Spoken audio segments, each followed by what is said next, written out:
नमस्कार दोस्तों, BVR classes में आप लोगों का हार्दिक स्वागत है। मैं विक्की चौधरी। देखिएगा, हमने जो रीजनिंग में जो चैप्टर शुरू किया था वो था क्या, कथन और तर्क। तो कथन और तर्क पे मेरे भाई इसके बारे में जितनी भी बेसिक जानकारियां थी वो मैंने भाग 1 में बता दी थी।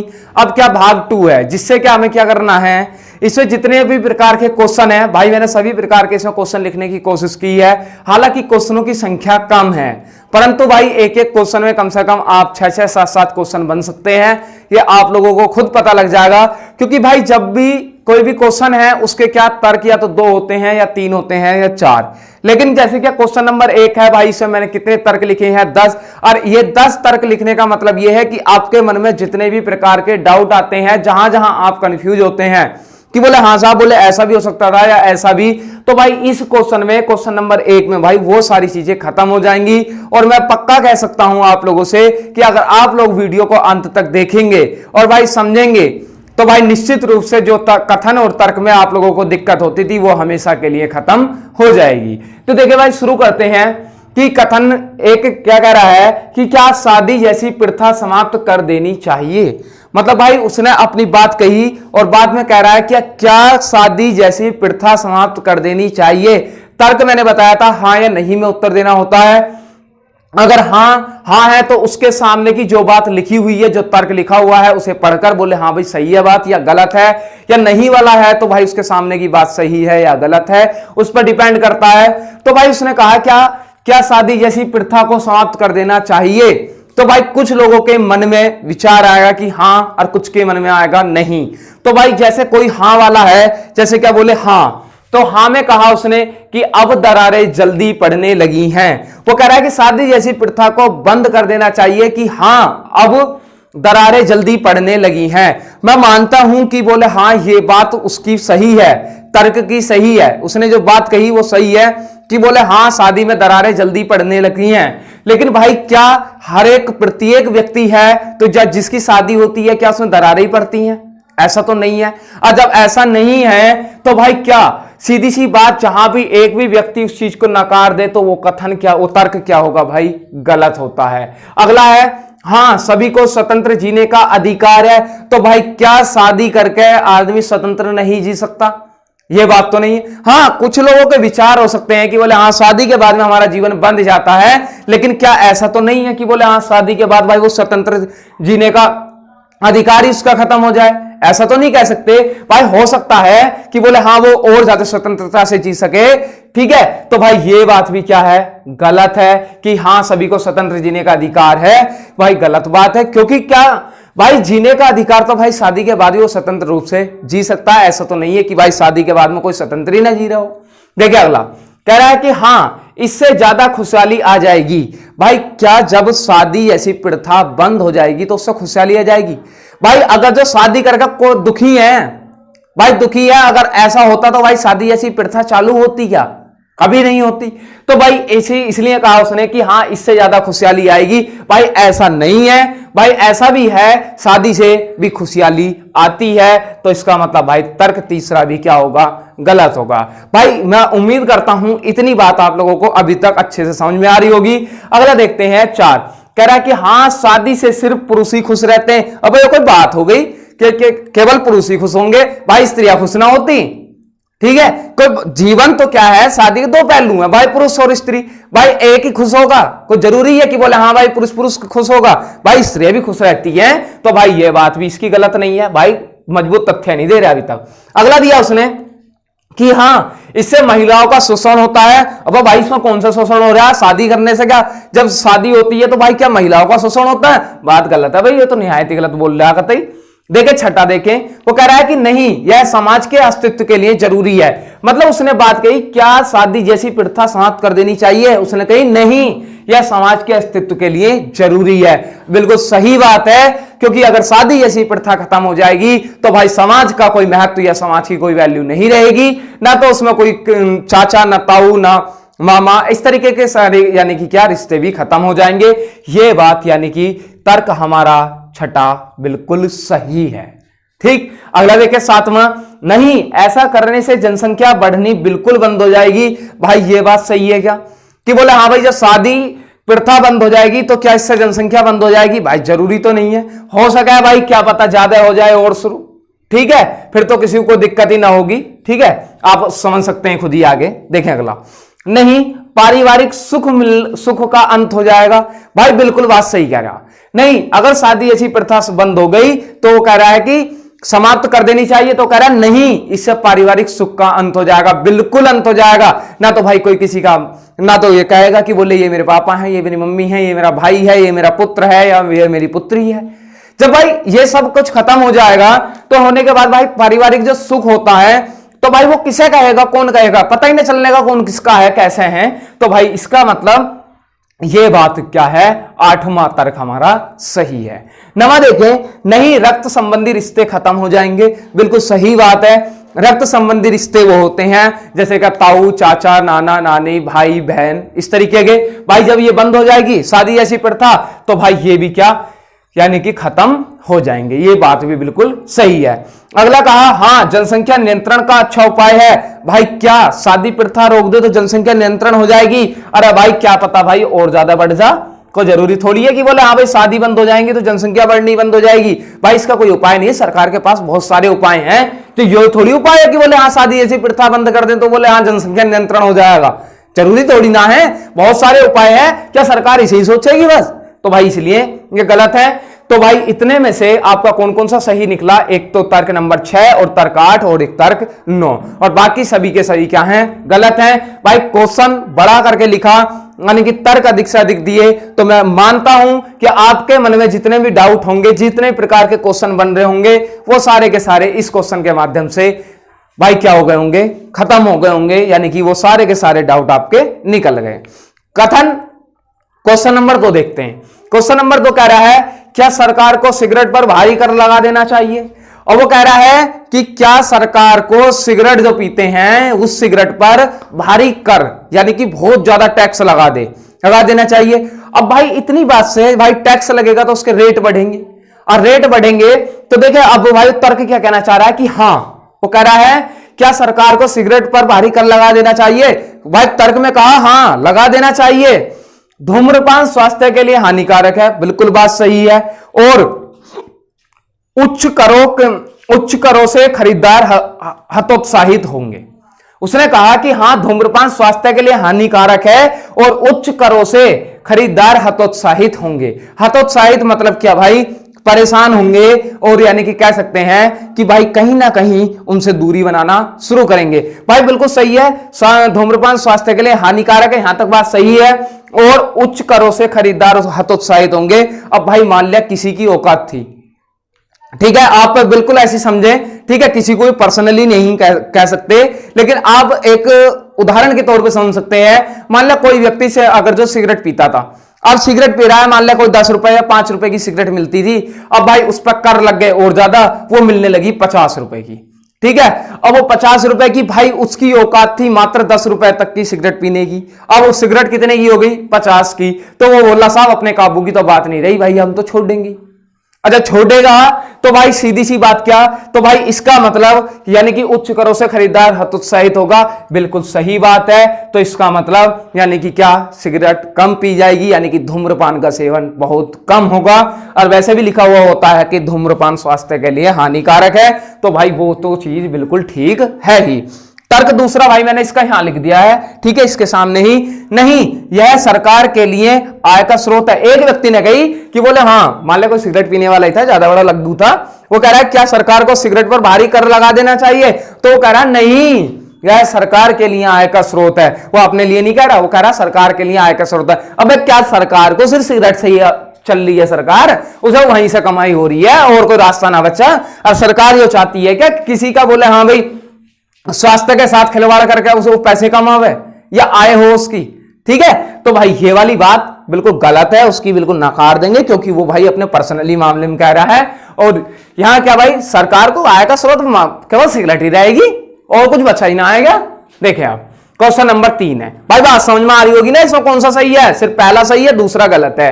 क्वेश्चन नंबर 3 देखें, क्या रेलवे को तुरंत अपने सभी कर्मचारियों को मुफ्त पास जारी करना बंद कर देना चाहिए? भाई रेलवे में पूछा गया प्रश्न है और मैंने आप लोगों के सामने लिख दिया है, क्योंकि भाई कुछ लोग एनटीपीसी की तैयारी करते हैं या बहुत सारे, ऐसा नहीं है कि एनटीपीसी में या कह दें कि रेलवे में ही आएगा, भाई पुलिस में भी पूछ सकता है, एसआई में भी। और आप लोगों को पता है कि एसआई की 7200 वैकेंसियों का एक अखबार में था, ठीक है, उसकी सूचना थी कि हाँ अभी बहुत जल्दी आने वाली है, जिसमें से 6000 एसआई की होंगी और 1200 एनकाउंटर स्पेशलिस्ट और स्टेनो वगैरह होती हैं, ठीक है। तो भाई लग जाओ, कोई दिक्कत नहीं है, उसमें हिंदी की बहुत अच्छी भूमिका है। अब उस अच्छे खासे लेवल से पूछी जाती है, ऐसा नहीं है कि बोले हाँ बिल्कुल आप क्वेश्चन वाइज करके और चले जाएं, ठीक है। अच्छा खासा लेवल पूछा जाता है और उसके बाद रीजनिंग है, रीजनिंग में भी अच्छा खासा लेवल पूछते हैं। और भाई आपकी जो उसमें मैथ है, मैथ भी भाई ठीक ठाक स्थिति में पूछा है। ऐसा नहीं है कि बोले हाँ बहुत ज्यादा हुआ है, ऐसा कुछ नहीं है, लेकिन यह है कि हाँ यूपी पुलिस से थोड़ा सा एक स्टेप बढ़ा हुआ चलता है, ठीक है। तो भाई अब ये कोई से में पूछा जा सकता है, उसमें से देखें भाई लग जाओ उसकी तैयारी में, और कुछ नहीं है। बाकी आप लोग सभी जानते हैं कि लॉकडाउन में आप लोगों को नौकरी की अहमियत का पता भी लग गया होगा कि बोले हाँ घर पड़े पड़े बहुत सारे लोगों ने ये विचार बनाया कि बोले हाँ भाई नौकरी करनी है, क्योंकि भाई सब काम यानी कि जितने भी उसके कोई भी व्यक्ति था, किसी के प्राइवेट काम थे या कह सकते हैं मान लिया का कोई भी व्यक्ति था, जैसे क्या हम ही हैं, कोचिंग संस्थान से जुड़े हुए थे, ठीक है। तो भाई कहीं ना कहीं सभी लोग प्रभावित हुए हैं, लेकिन जो सरकारी जॉब कर रहा था भाई उस पर कोई प्रभाव नहीं पड़ा, उसकी सैलरी बरकरार है।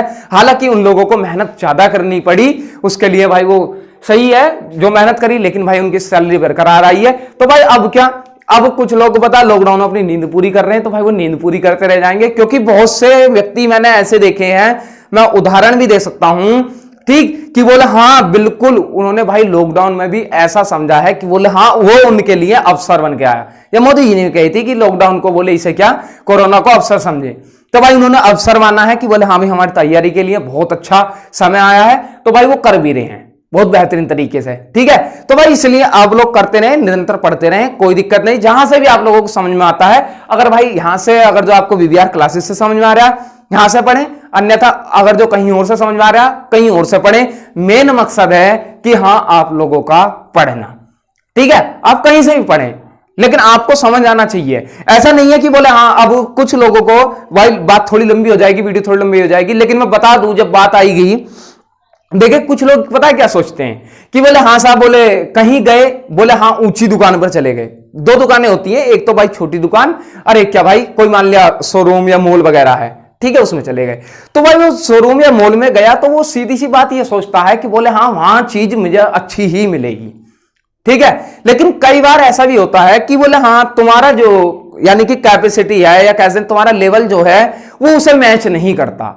यानी कि आप मान लिया अगर जो 1000 रुपए की शर्ट पहनते हो, लेकिन आप मॉल में गए, आपको क्या आप वो 2000 रुपए से कम नहीं थी भाई, तो 2000 रुपए की आपने खरीद ली, खरीदने के बाद में कोई दिक्कत नहीं, आप आ गए और वही शर्ट क्या बाहर आपने दुकान पर देखी तो बिल्कुल सेम वही शर्ट क्या आपको यानी कि 1200 या 1300 या 1400 रुपए में मिल रही है, ठीक। तो आप लोग कहीं ना कहीं आपने क्या सोचा, बोले हाँ ऊंचे पर गए तो वहां अच्छा ही होगा, ऐसा कभी नहीं होता, ठीक है। जहां आपको जो चीज सूट करे, जो चीज आपको समझ में आए, आपको हमेशा वही करना चाहिए। ऐसा नहीं है कि बोले हाँ भेड़ चाल नहीं बननी, हमारे देश की ये परंपरा भी है, समाज की भी विडंबना है कि बोले हाँ कोई व्यक्ति एक जगह को चला तो एक ही जगह को चल दिया, अब वो भैया उसका कुछ और हिसाब होगा, तुम्हारा कुछ और है, ठीक है। वो मान लिया कोई व्यक्ति 10 फीट कूद सकता है तो भाई वो 15 फीट कूद सकता है या 20 फीट कूद सकता है, तो भाई उसके अंदर क्षमता है वो कूद सकता। अब कोई किसी से कूदा ही ना जाएगा तो उसे तो भाई जबरदस्ती खोपड़ी मारनी है वहां ना कूदने का, क्योंकि भाई अगर कूदेगा भी तो बहुत ज्यादा समय लग जाएगा। उससे अच्छा है भाई वो और कुछ सीख ले, कबड्डी सीख ले कि कबड्डी खेलनी शुरू कर दे, क्या बताओ कबड्डी में और बेहतर कर सकता, ठीक है। तो इसलिए भाई कभी भी किसी की कोई नकल नहीं करनी चाहिए, हमेशा करना चाहिए जो आपका मन कहे उस चीज काम को करें, ठीक है। देखिए अब बात लंबी हो गई। देखिए कथन में कह रहा है क्या रेलवे को तुरंत अपने सभी कर्मचारियों को मुफ्त पास जारी करना बंद कर देना चाहिए।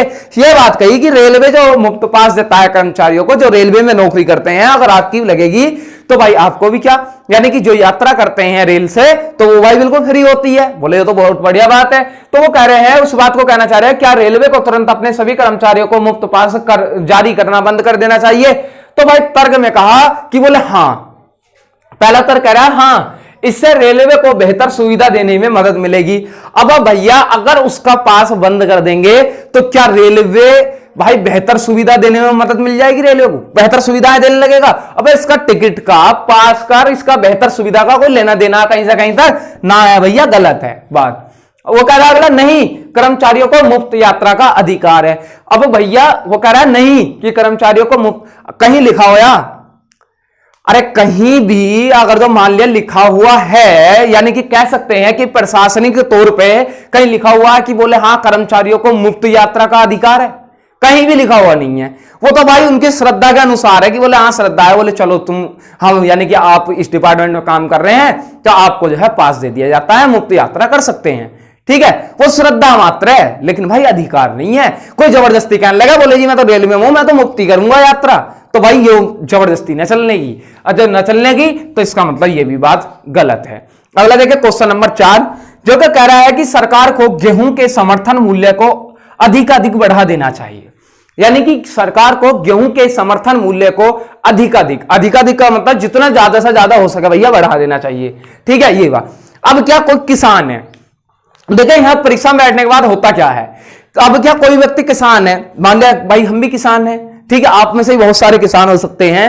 अब क्या कुछ किसान नहीं है, कुछ क्या अपने यानी कि कह सकते हैं अलग से कोई अपना काम धंधा करते हैं, यानी कि उनका कोई अलग बिजनेस है, ठीक है। तो वो लोग जिनका अलग बिजनेस है वो तो कहेंगे बोले हाँ भाई, बोले नहीं बढ़ना चाहिए, क्योंकि भाई वो अपने खाने के हिसाब से सोच रहा, ठीक है। वो व्यक्ति अपने खाने के हिसाब से सोच रहा है कि बोले हाँ अगर तो गेहूं का ज्यादा बढ़ जाएगी, ज्यादा महंगी हो जाएगी तो हमें महंगी खरीदनी पड़ेगी। लेकिन कोई किसान है तो वो सोचेगा बोले हाँ बढ़ जाना चाहिए, ठीक है। लेकिन भाई इसमें मैंने 4 लिखे और 4 में से देखना आप लोगों को हाँ वाला भी सही होगा और नहीं वाला भी सही होगा, और हाँ वाला भी गलत होगा और नहीं वाला भी गलत होगा, इसीलिए लिख पाया हूं, ठीक है। देखें, सरकार को गेहूं का समर्थन मूल्य अधिकाधिक बढ़ा देना चाहिए। तर्क, पहला व्यक्ति कह रहा नहीं, ऐसा करने से सरकार पर आर्थिक बोझ बढ़ जाएगा।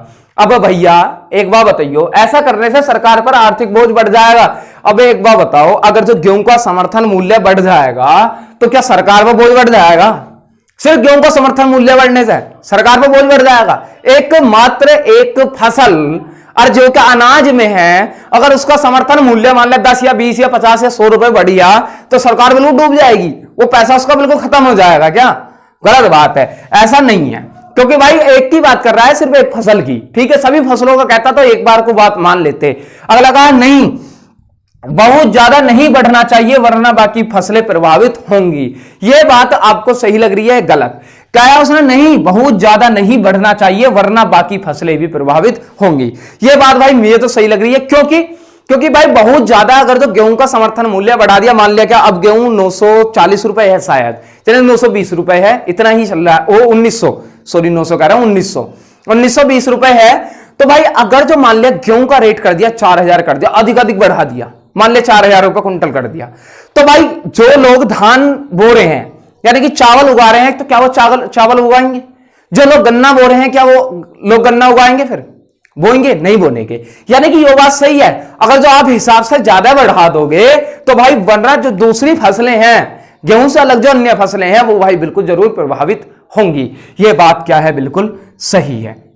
यानी कि कौन सा वाला भाई? दूसरा तर्क। कौन सा? दूसरा। फिर उसने कहा तीसरा तर्क कह रहा हाँ, इससे सभी किसान समृद्ध होंगे।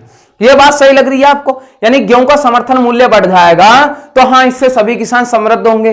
भाई सभी किसान समृद्ध होने का मतलब था कि भाई क्या जितने भी किसान हैं, जो भी व्यक्ति खेती से जुड़ा हुआ है, वो सभी के सभी क्या समृद्ध होना। समृद्ध मतलब भाई उनकी इनकम बढ़ना, यानी इनकम बढ़ना, ठीक। तो भाई एक बार बताना, मान लिया कहीं कहीं तो ऐसा होता है गेहूं होती नहीं बिल्कुल भी, और कहीं कहीं ऐसा होता है कि केवल गेहूं होती है, और कहीं कहीं ऐसा होता है कि बोले आदि कुछ गेहूं करते हैं, कुछ अन्य फसलें करते हैं। भाई जहां गेहूं नहीं होती, अगर जो उसका समर्थन मूल्य गेहूं का अगर वो 1 लाख भी कर दे तो उन्हें क्या फायदा है? क्या जो सभी किसान में भाई वो अन्य फसल उगा रहे हैं, किसान तो वो भी हैं क्या? वो नहीं है किसान भाई वो भी हैं जो अन्य फसलें उगा रहे हैं, केवल गेहूं नहीं उगा रहे। तो भाई इसमें क्या सभी किसान तो समृद्ध नहीं हो सकते?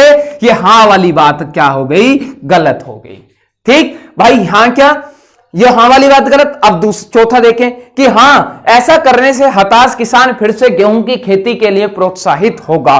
बिल्कुल बात सही लग रही है मुझे, और सही क्यों लग रही है उसका भाई मैं रीजन बताऊं कि हाँ, यानी कि समर्थन मूल्य बढ़ा देना चाहिए, ऐसा करने से हताश किसान फिर से गेहूं की खेती के लिए प्रोत्साहित होगा। बिल्कुल सही बात है। क्यों? क्योंकि भाई जो लोग पहले गेहूं बोते थे और गेहूं की फसल करते थे, अगर तो क्या उन्होंने देखा कि बोले हाँ गेहूं का रेट ज्यादा नहीं बढ़ रहा, हमें ज्यादा इनकम नहीं हो सकती, जैसे ही उसका समर्थन मूल्य बढ़ेगा तो भाई वो क्या पहले की तरह यानी कि गेहूं को बोना यानी गेहूं उगाना शुरू कर देंगे। अगर तो ऐसा कहोगा तब, अगर तो ऐसा नहीं था तो जो लोगों ने गेहूं की थी तो भाई वो क्या गेहूं पहले करते थे या बोते थे तो वो भाई क्या गेहूं से धीरे धीरे हटने लगे। जैसे क्या आप लोग सोच सकते हैं ज्यादातर पश्चिमी उत्तर प्रदेश यानी कि कह सकते हैं जिसमें से क्या 3-4 ही जिले आते हैं, जैसे कि मान ले बरेली हुआ, मुरादाबाद हुआ, अमरोहा हुआ, बिजनौर हुआ, ठीक है, मेरठ तक, मेरठ, ये 4-5 जिले हैं भाई। इनमें सबसे ज्यादा जो करते हैं वो भाई गन्ने की फसल करते हैं। गेहूं की फसल बहुत कम होती है, क्योंकि भाई पहले क्या था, पहले गन्ने की फसल कम थी और गेहूं की फसल अधिक होती थी। लेकिन क्यों, रीजन क्या था? क्योंकि भाई समर्थन मूल्य कम था, यानी कि समर्थन मूल्य कम था तो भाई उन्होंने क्या, गेहूं में उन्हें ज्यादा मुनाफा नजर नहीं आया तो भाई उन्होंने गन्ना बोना शुरू कर दिया। तो यही है कि हाँ, ऐसा करने से हताश किसान फिर से गेहूं की फसल खेती के लिए प्रोत्साहित होंगे। ये बात सही है। तो भाई ये हाँ वाला सही हुआ, ये हाँ वाला गलत हुआ, ये नहीं वाला सही हुआ और नहीं वाला गलत हुआ। ऐसा नहीं है कि बोले हाँ साहब अगर तो बात सही है तो हाँ वाला ही सही होगा या नहीं वाला ही सही होगा। भाई हो सकता है उसके सामने का तर्क निर्भर करता है कि वो क्या कहना चाहता है। तो भाई इस वीडियो में मैं मानता हूं कि जितना आप लोगों ने ये पढ़ने के बाद में मैंने बहुत अच्छे से समझाने का प्रयास करा है और आप लोगों को उम्मीद करता हूं कि अच्छे से समझ में आ गया होगा। ठीक है, तो भाई ये तर्क पे वीडियो थी और अगली जो वीडियो होगी वो होगी भाई पूर्व धारणाओं पे, यानी कि पूर्व धारणाएं। और उससे अगली जो वीडियो होगी वो भाई किसकी होगी? उससे अगली वीडियो करेंगे जो आपके अनुमान होते हैं, यानी कि अनुमान पे भी कि अनुमान लगाते हैं उस तरीके क्वेश्चन होंगे।